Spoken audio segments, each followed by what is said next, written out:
Hi, friends, and welcome. Today we have a story about a man and some squirrels. Let's get started. Let's find out what happens. Those Darn Squirrels by Adam Rubin, illustrated by Daniel Salmieri. On the outskirts of town, at the edge of the forest, there was a little old house. The only thing older than the little house was the man who lived in it, Old Man Fookwire. Old Man Fookwire was so old that when he sneezed, dust came out. He was also a grump. He hated pie. He hated puppies. The only thing he liked was birds. All summer long, the old man painted pictures of the birds that visited his backyard. There were whirlybirds and bonga birds, babab birds, and yabba birds. Even a rare flugel bird came by once or twice. Fookwire's paintings weren't very good, but the birds never said anything. When the air turned crisp and the leaves began to change color, the old man grew sad. He knew that soon the birds would fly south for the winter, as they did every year, and that he would be lonely. Then he had an idea. If he fed the birds, maybe they would stick around. So Old Man Fookwire built beautiful bird feeders and put them up all around his backyard. He filled the feeders with delicious seeds and berries, and soon birds came from all over the forest just to eat in the old man's yard. But the birds weren't the only ones who liked the bird feeders. The squirrels did too. Not many people know this, but squirrels are the cleverest of all the woodland creatures. In fact, they're fuzzy little geniuses. They can make a house out of a tree, a bed out of a bunch of leaves, and a box kite out of twigs, dirt, and squirrel spit. They are also excellent at math. Winter was fast approaching, and the squirrels needed to gather as much food as they could to get ready. So they decided to take some of the bird food. The birds were not happy. Neither was Old Man Fookwire. When he discovered what had happened, he shook his old man fist and yelled, "Those darn squirrels!" He filled up the feeders again, but this time he hung them from a clothesline. Then he went back inside, confident that the squirrels would no longer be able to get to the seeds and berries. But the squirrels were determined.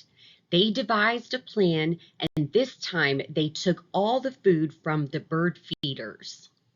The birds were furious. "Harumph! Harumph! Harumph!" yelled a bonga bird. "Those darn squirrels!" yelled Old Man Fookwire. "Yum!" said the squirrels. Now it was Old Man Fookwire's turn to devise a plan. He went to the general store to get supplies. He bought lasers and clamps. He bought wires and springs.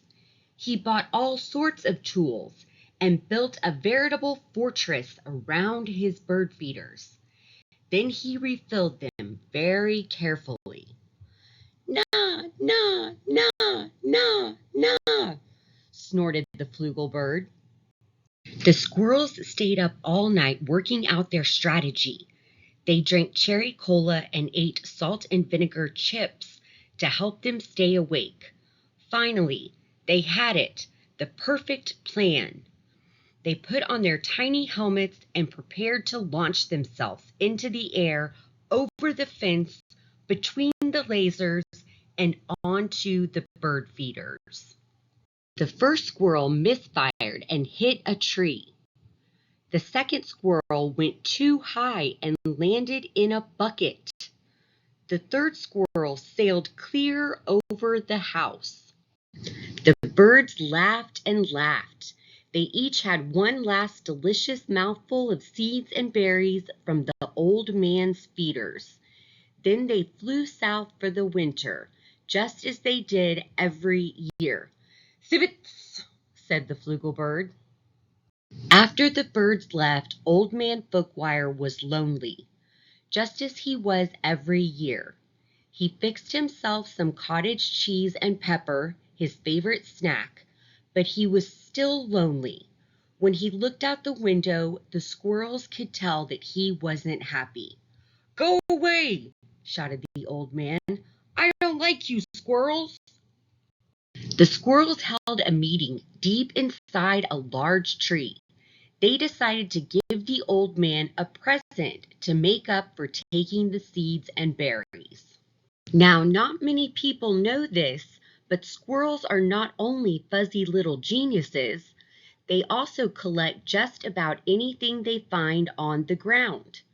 These squirrels had a vast stockpile of spectacular junk to choose from. But what would Fookwire like? Bottle caps? Popsicle sticks? Postage stamps? Finally, they had it, the perfect gift. The squirrels stacked all of their loose change on Old Man Fookwire's doorstep. There were dimes and pennies. There were nickels and quarters. There were even a few tokens from Coco's arcade. It all added up to $47.36 plus a few rounds of skee-ball. "Maybe you squirrels aren't so bad," Fookwire said when he found the coins, "but I still like the birds better." This gave the squirrels another idea. They raided their junk collection again and got to work. When Old Man Fookwire woke up the next morning, he was amazed to see that the birds had returned. But wait, those things weren't birds. They were squirrels in disguise. "Great googly moogly," said Old Man Fookwire. "This will make quite a painting." He ran outside and took down the lasers and the wires and the spring-loaded trapeze. He turned all the bird feeders into squirrel feeders. Then he painted till his brush ran out of bristles. The squirrels were so overjoyed they had a party in Old Man Fookwire's house. "Those darn squirrels," said Fookwire, and he shook his old man fist and smiled. That wraps up our story for today, friends. I hope you enjoyed the funny squirrels. I think it was really sweet that they dressed up as birds for Old Man Fookwire. If you enjoyed today's story and would like to see other stories, please visit my channel at the Teachers Read Aloud 1280, and please remember to like and subscribe. Thanks for all the support. Until we read again, see you next time. Bye.